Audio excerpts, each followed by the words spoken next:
कहते हैं जब प्रेम सच्चा हो तो उसे कोई फरमान, कोई ताकत, कोई बादशाह रोक नहीं सकता। ऐसी ही एक अमर दास्तान है सिंध के नवाब की बेटी बूबना और ठठा भखर के जलाल की। सिंध का नवाब बड़ा धनवान पर चिंता में डूबा था। उसकी दो बेटियां थीं, मुमना और बूबना।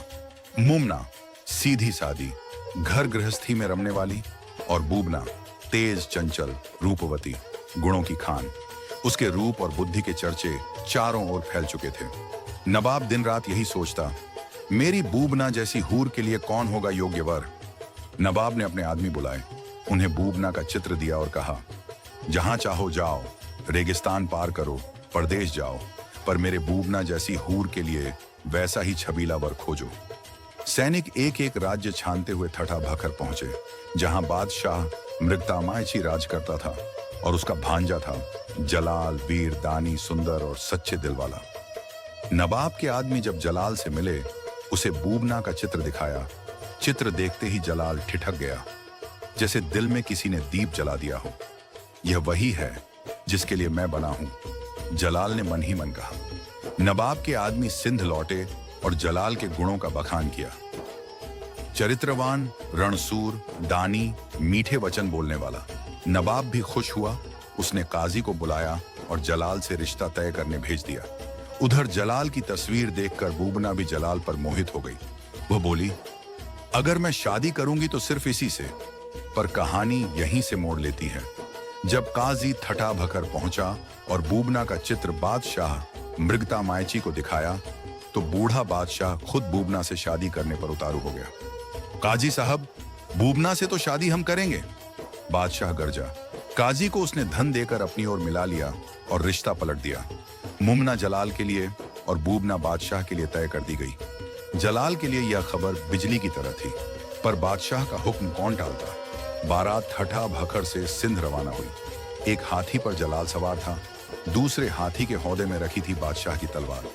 नवाब ने पूछा, जलाल मियां हाथी पर हैं, पर तलवार किसकी? काजी बोला, मृगतामायची बादशाह की। वह बूबना से खांडा विवाह करेगा।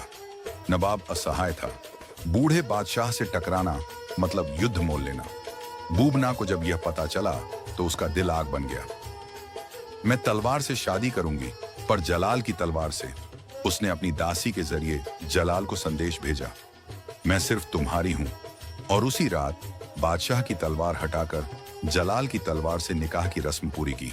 दुनिया की नजरों में बूबना बादशाह की बेगम बन गई, पर दिल से वह जलाल की पत्नी थी। ठट्ठा भखर लौटने के बाद बूबना को महल में रखा गया, सुरक्षा, नौकरानियां, सब कुछ, पर जलाल से जुदाई। जलाल भी तड़पता रहा। आखिर एक रात बूबना की दासियों ने रास्ता दिखाया। जलाल चुपके से महल में आया। जब बादशाह अचानक वहां आ गया तो बूबना ने उसे फूलों के ढेर में छुपा दिया। जलाल की सांसों से फूल हिलने लगे। दासी हंस पड़ी। दासी बोली, हुजूर, भंवरा फंस गया था गजरे में और सब शांत हो गया। मगर प्रेम तो आग था, दबा नहीं। बादशाह ने जलाल को दूर रखने के बहुत उपाय किए, कभी युद्ध, कभी शिकार, पर जलाल हर बार लौट आता। एक दिन बादशाह बोला अपनी बड़ी बेगम से, ये जलाल मरे तो ही चैन मिले। बेगम ने योजना बनाई। जलाल को शिकार पर बुलाया गया और उधर महल में खबर फैलाई, जलाल घोड़े से गिरकर मर गया। पूरे महल में मातम छा गया। बूबना ने यह सुना, उसके होंठों से निकला, हाय जलाल, और वो जमीन पर गिर पड़ी। प्राण पखेरु उड़ गए। जब जलाल लौटा और यह खबर सुनी तो बोला, मेरी मौत की खबर सुनते ही वो मर गई। सचमुच वो मुझसे सच्चा प्यार करती थी। इतना कहा और जलाल भी वहीं गिर पड़ा। दोनों एक पल में एक हो गए, जैसे आत्माएं मिल गई हों। बादशाह को जब सब पता चला तो उसकी आंखें नम हो गईं। मैंने दो सच्चे प्रेमियों के बीच आकर बड़ा गुनाह किया है। उसने हुक्म दिया, दोनों को एक ही कब्र में दफनाओ। कब्र पर फूलों की चादर चढ़ाते हुए बादशाह ने खुदा से दुआ मांगी, ऐ खुदा, इन दोनों के प्यार को सदा जिंदा रखना और मुंह गुनहगार को माफ करना।